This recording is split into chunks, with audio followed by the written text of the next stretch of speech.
নায়িকা শ্রাবন্তী চ্যাটার্জি। আসছে পূজায় মুক্তি পাচ্ছে তার নতুন সিনেমা দেবী চৌধুরানী।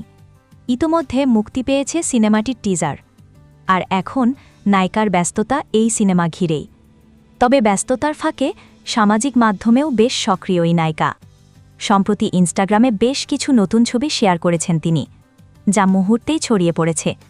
তার আকর্ষণীয় লুক রীতিমতো মুগ্ধ করেছে ভক্তদের। ছবিতে শ্রাবন্তীকে দেখা যাচ্ছে গোলাপি রঙের একটি লেহেঙ্গায়। খোলা চুল আর হালকা মেকআপে ফুটে উঠেছে স্নিগ্ধতা। ক্যামেরায় দিয়েছেন নানা পোজ। শ্রাবন্তীর এই ছবিগুলো নেটিজেনদের মন জয় করেছে স্বাভাবিকভাবেই। মন্তব্য ঘরে ভালোবাসা এবং প্রশংসায় ভরিয়ে দিয়েছেন তার ভক্তরা। কেউ লিখেছেন অসাধারণ, তো কেউ আবার বলেছেন অনেক মিষ্টি।